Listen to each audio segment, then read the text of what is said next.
দেশটা নিজের বাড়ির মতো করে ভাবতে হবে। পরিস্থিতির সুযোগ নিয়ে যেন কেউ কালোবাজারি না করে। দেশের বর্তমান যা পরিস্থিতি তাতে যেন কেউ কোনো কিছুর দাম না বাড়ায়, সে ব্যাপারে স্পষ্ট নির্দেশ দিলেন মুখ্যমন্ত্রী Mamata Bandyopadhyay. The world bureau দেশের বর্তমান যা পরিস্থিতি তাতে বাংলার যে কোনো কিছুর দাম না বাড়ে সে ব্যাপারে স্পষ্ট নির্দেশ দিলেন মুখ্যমন্ত্রী মমতা বন্দ্যোপাধ্যায়। পহেলগাঁওয়ের নৃশংস জঙ্গি হামলার 15 দিনের মাথায় প্রত্যাঘাত করেছে ভারত। দুই দেশের মধ্যে যখন যুদ্ধ পরিস্থিতি তৈরি হয়েছে তাতে স্বাভাবিকভাবেই বাজার দর নিয়ে একটা চিন্তা থাকছে আমজনতার। পরিস্থিতির সুযোগ নিয়ে যাতে কেউ কালোবাজারি না করতে পারে সেদিকে নজর রাখার কথাও বলেছেন মুখ্যমন্ত্রী। জানালেন, দেশটাকে নিজের বাড়ির মতো করে ভাবতে হবে। সবাই নিজের ঘর মনে করে দেশটাকে নিজের মনে করে নজর রাখুন। এই পরিস্থিতিতে রাজ্য যদি কোনো কালোবাজারির খবর আসে তাহলে সব বাজেয়াপ্ত করা হবে। মুখ্যমন্ত্রীর আশঙ্কা, দেশের এই গৌরবের মুহূর্তে কিছু অসাধু ব্যবসায়ী যুদ্ধের জিগির তুলে অত্যাবশ্যকীয় পণ্য, খাদ্য সামগ্রী প্রভৃতির দাম বাড়িয়ে মোটা টাকা লোটার চেষ্টা করতে পারে। তাই তিনি আগেভাগে এই নিয়ে সতর্ক হয়েছেন।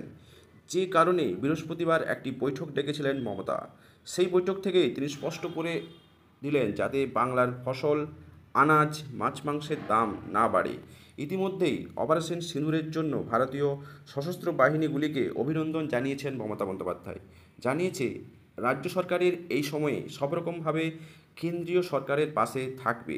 কেন্দ্রের সমস্ত নির্দেশ অক্ষরে অক্ষরে রাজ্য সরকার মেনেও চলেছে। তবে এই পরিস্থিতির সুযোগ নিয়ে যদি কেউ দাম বাড়ানোর কথা ভাবে তাতে যে সরকার বসে থাকবে না সে কথাও তিনি ওই বৈঠক থেকে জানিয়ে দিয়েছেন। বলেছেন, কালোবাজারি যে করবে তার সব জিনিসের সরকার বাজেয়াপ্ত করবে।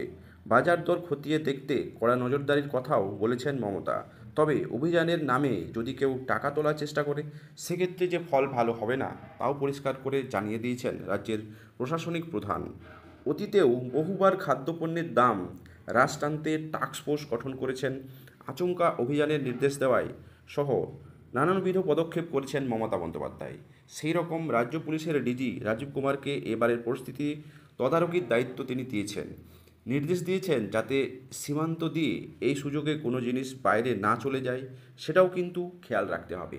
মমতার এই পরিস্থিতিতে দেশের জন্য এই ধরনের পদক্ষেপ খুবই গুরুত্বপূর্ণ ভূমিকা পালন করতে পারে।